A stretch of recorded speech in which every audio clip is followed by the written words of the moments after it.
ಇತ್ತ ಮೈಸೂರಿನಲ್ಲಿ 4ಕ್ಕೂ ಹೆಚ್ಚು ಗೋದಾಮುಗಳಿಗೆ ಬೆಂಕಿ ಹೊತ್ತಿಕೊಂಡಿದೆ.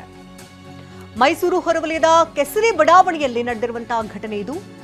4ಕ್ಕೂ ಹೆಚ್ಚು ಗೋದಾಮುಗಳು ಬೆಂಕಿಗೆ ಆಹುತಿಯಾಗಿದೆ. ಮೈಸೂರು ಬೆಂಗಳೂರು ಹೈವೇ ಬಳಿಯ ಗೋದಾಮುಗಳಿದು. ಇನ್ನು ದೊಡ್ಡ ಮಟ್ಟದಲ್ಲಿ ಬೆಂಕಿ ಆವರಿಸಿದ್ದರಿಂದಾಗಿ ಬೆಂಕಿನ ನಂದಿಸಲಾಗಿದೆ. ಹಳೆ ವಸ್ತುಗಳನ್ನು ಸಂಗ್ರಹಿಸಿಡಲಾಗಿದ್ದಂತಹ ಗೋದಾಮುಗಳಿದು. ಬೆಂಕಿಯನ್ನ ನಂದಿಸುವುದಕ್ಕೆ ಅಗ್ನಿಶಾಮಕ ಸಿಬ್ಬಂದಿಗಳಂತೂ ಹರಸಾಹಸವನ್ನೇ ಪಟ್ಟಿದ್ದಾರೆ. 3 ಅಗ್ನಿಶಾಮಕ ವಾಹನಗಳಿಂದ ನಿರಂತರ ಕಾರ್ಯಾಚರಣೆಯ ಬೆನ್ನಲ್ಲೇ ಈಗ ಬೆಂಕಿ ತಹಬದಿಗೆ ಬಂದಿದೆ. ಇನ್ನು ಕುಡಿದ ಮತ್ತಿನಲ್ಲಿ ಕಿಡಿಗೇಡಿಗಳು ಬೆಂಕಿ ಹಚ್ಚಿರುವಂತಹ ಶಂಕೆ ವ್ಯಕ್ತವಾಗ್ತಾ ಇದ್ದು ಎನ್ಆರ್ ಪೊಲೀಸ್ ಠಾಣಾ ವ್ಯಾಪ್ತಿಯಲ್ಲಿ ಘಟನೆ ನಡೆದಿದೆ. ಇನ್ನು ಸ್ಥಳದಿಂದ ಪ್ರತ್ಯಕ್ಷ ವರದಿಯನ್ನು ಕೊಟ್ಟಿದ್ದಾರೆ ನಮ್ಮ ಪ್ರತಿನಿಧಿ ರಾಮ್. Take look. ಮೈಸೂರು ಬೆಂಗಳೂರು ರಸ್ತೆಯ ಹಳೆ ಕೆಸರಿಯ ಗುಜುರಿಯಲ್ಲಿ ಅಗ್ನಿ ಆಕಸ್ಮಿಕ ಸಂಭವಿಸಿದೆ. ನಾನೀಗ ಅದೇ ಸ್ಥಳದಲ್ಲಿದ್ದೇನೆ. ನೀವು ನೋಡ್ತಾ ಇರಬಹುದು, ಈ ಒಂದು ಸ್ಥಳದಲ್ಲಿ 100ಕ್ಕೂ ಹೆಚ್ಚು ಗೋದಾಮುಗಳು ಇಲ್ಲಿ ಇದ್ವು. ಇಲ್ಲಿ ಆರಂಭದಲ್ಲಿ ಒಂದು ಬೆಂಕಿ ಆಕಸ್ಮಿಕ ಸಂಭವಿಸಿತ್ತು. ಸಂಪೂರ್ಣವಾಗಿ ಎಲ್ಲ ವಸ್ತುಗಳು ಸಹ ಸುಟ್ಟು ಕರಕಲಾಯಿತು. ಸ್ಥಳಕ್ಕೆ ಅಗ್ನಿಶಾಮಕ ದಳದ ಸಿಬ್ಬಂದಿ ಆಗಮಿಸಿ ಹರಸಾಹಸ ಪಟ್ಟು ಬೆಂಕಿಯನ್ನು ನಿಲ್ಲಿಸುವಂತಹ ಕೆಲಸವನ್ನ ಮಾಡ್ತಾ ಇದ್ದಾರೆ. ಅಂದರೆ ಇಲ್ಲಿರುವಂತಹ ವಸ್ತುಗಳು ನೀವು ಇಲ್ಲಿ ನೋಡ್ತಾ ಇದ್ರೆ ಪಕ್ಕದಲ್ಲಿ ಒಂದು ಹಳೆಯ ಡಬ್ಬ, ಅದರಲ್ಲಿ ಪೇಂಟ್ ಉಳಿದಿರುತ್ತದೆ. ಇದರ ಜೊತೆಗೆ ಪ್ಲಾಸ್ಟಿಕ್ ಪದಾರ್ಥಗಳು ಹೆಚ್ಚಾಗಿರುವಂಥದ್ದು, ಪ್ಲೇವುಡ್, ಮತ್ತೆ ಇದರ ಜೊತೆಗೆ ಗ್ಯಾಸ್ ಖಾಲಿಯಾದಂತಹ ವಸ್ತುಗಳು ಇಲ್ಲಿರೋದ್ರಿಂದಾಗಿ ಬೆಂಕಿ ವ್ಯಾಪಕ ಪ್ರಮಾಣದಲ್ಲಿ ಆವರಿಸ್ತದೆ.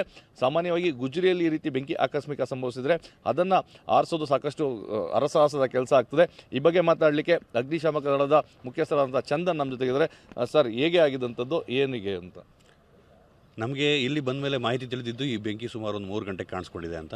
ನಮ್ಮ ಅಗ್ನಿಶಾಮಕ ಠಾಣೆಗೆ ಮಾಹಿತಿ ಬಂದಿದ್ದು ಸುಮಾರು 4:15ಕ್ಕೆ. ಕೂಡಲೇ ನಮ್ಮ ಅಗ್ನಿಶಾಮಕ ಇಲಾಖೆಯವರು ಸ್ಪಂದಿಸಿದ್ದಾರೆ. ಸ್ಥಳಕ್ಕೆ ಧಾವಿಸಿ ಇಲ್ಲಿರುವಂಥ ಪರಿಸ್ಥಿತಿಯನ್ನು ಅವಲೋಕಿಸಿ ಬೇಕಾದಂಥ ಅಗ್ನಿಶಾಮಕ ವಾಹನಗಳನ್ನು ಹೆಚ್ಚುವರಿಗೆ ಕರೆಸಿಕೊಂಡು ಬೆಂಕಿನ ಹಾರಿಸಲಿಕ್ಕೆ ಶುರು ಮಾಡಿದ್ದೀವಿ. ಯಾವುದೇ ರೀತಿಯಾದಂಥ ಪ್ರಾಣಹಾನಿ ಆಗಿಲ್ಲ. ಆದರೆ ಗುಜರಿನಲ್ಲಿ ಯಾವ ವಸ್ತು ಬೆಂಕಿ ಒಳಗಾಗಿದೆ ಅಂತ ನಮ್ಗೆ ಗೊತ್ತಿರೋದಿಲ್ಲ. ಆದ ಕಾರಣ ಪ್ರತಿಯೊಂದು ನಾವು ಎಳೆದು ಬೆಂಕಿನ ಹಾರಿಸಬೇಕಾಗಿರುತ್ತೆ. ಇಲ್ಲಿ ಸಾಮಾನ್ಯವಾಗಿ ನಮ್ಗೆ ಕಂಡು ಬಂದಿರುವಂತೆ ಪ್ಲಾಸ್ಟಿಕ್ ಟೈರ್ ಇವೆಲ್ಲ ಬೆಂಕಿ ಎತ್ಕೋತಾ ಇದೆ. ಈ ಪ್ಲಾಸ್ಟಿಕ್ ಟೈರ್ ಬೆಂಕಿ ಎತ್ಕೊಂಡಾಗ ಹೊಗೆ ಜಾಸ್ತಿ ಹೊರಗೆ ಕಾಣುತ್ತೆ. ಜನ ಇದರಿಂದ ಗಾಬರಿ ಆಗ್ತಾ ಇರ್ತಾರೆ. ಗಾಬರಿ ಆಗುವಂಥ ಯಾವುದೇ ಅವಶ್ಯಕತೆ ಇಲ್ಲ.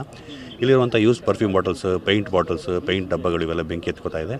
ಇದನ್ನು ನಾವು ಫೋಮ್ ಹಾಕಿ ಕೆಲವು ಕಡೆ ಬೆಂಕಿನ ಹಾರಿಸ್ತಾ ಇದ್ದೀವಿ. ಹಾಗೆ ಸಂಪೂರ್ಣವಾದ ಬೆಂಕಿಯನ್ನು ನಾವು ಕೂಲಿಂಗ್ ಮೆಥಡ್ನಲ್ಲಿ ನೀರು ಹಾಕಿ ಬೆಂಕಿನ ಹಾರಿಸ್ತಾ ಇದ್ದೀವಿ. ಸಾಕಷ್ಟು ಕಾರ್ಯಾಚರಣೆ ತಾವು ನಡೆಸಿರ್ತೀರಾ. ಈ ರೀತಿ ಗುಜರಿಯಲ್ಲಿ ಆಕಸ್ಮಿಕವಾಗಿ ಈ ರೀತಿ ಅಗ್ನಿ ಅವಘಡಗಳು ಆಗಾಗ ಸಂಭವಿಸ್ತಾ ಇರೋದು ಏನು ಕಾರಣ ಇರುತ್ತೆ ಸರ್ ಗುಜರಿಯಲ್ಲಿ ಆಗಲಿಕ್ಕೆ? ಈ ಸಾಮಾನ್ಯವಾಗಿ ಇಲ್ಲಿ ನೋಡಿದಂತೆ ನಾವು ಇಲ್ಲಿ ಕಾಪರ್ ಎಕ್ಸ್ಟ್ರಾಕ್ಟ್ ಹಳೆ ವೈರ್ನಲ್ಲಿರುವಂಥ ಕಾಪರ್ ಎಕ್ಸ್ಟ್ರಾಕ್ಷನ್ ಮಾಡುವಂಥ ಕ್ರಮಗಳು ಮಾಡ್ತಾ ಇರ್ತಾರೆ. ಈ ವೈರ್ನ ನಾವು ಅವೈಜ್ಞಾನಿಕವಾಗಿ ವೈರ್ನ ಸುಟ್ಬಿಟ್ಟು ಕಾಪರ್ನ ಎಕ್ಸ್ಟ್ರಾಕ್ಟ್ ಮಾಡುವಂಥ ಪ್ರೋಸೆಸ್ ಮಾಡೋ ಸಂದರ್ಭದಲ್ಲಿ ಇವರು ಹೇಳುವಂತೆ ಸುಮಾರು 3 ಗಂಟೆಗೆ ಯಾರೋ ಬೆಂಕಿ ಹಚ್ಚಿದ್ದಾರೆ. ಆ ವೈರ್ ಸುಡುವಂತಹ ಕ್ರಮದಲ್ಲಿ ಹೇಗಿರೋ ಇವಾಗ ಚಳಿಗಾಲ ಆಗಿರೋಂಥ ತರಗೆಲೆಗಳೆಲ್ಲ ಬೆಂಕಿ ಎತ್ಕೊಂಡು ಆ ಬೆಂಕಿ ಇಲ್ಲಿವರೆಗೆ ಪಸರಿಸ್ಕೊಂಡು ಬಂದು ಇಲ್ಲಿಗೆ ಬೆಂಕಿ ಆಗಿರುವಂಥದ್ದು ನಮ್ಮ ಮೇಲ್ನೋಟಕ್ಕೆ ಕಂಡು ಬರ್ತಾ ಇದೆ. ಆದಷ್ಟು ಬೇಗ ಬೆಂಕಿಯನ್ನು ನಂದಿಸ್ತೇವೆ ಅನ್ನೋ ಒಂದು ವಿಶ್ವಾಸವನ್ನು ವ್ಯಕ್ತಪಡಿಸಿದ್ದಾರೆ. ಕ್ಯಾಮ್ರಾ ಪರ್ಸನ್ ರಘು ಜೊತೆ ರಾಮ್, TV9 ಮೈಸೂರು.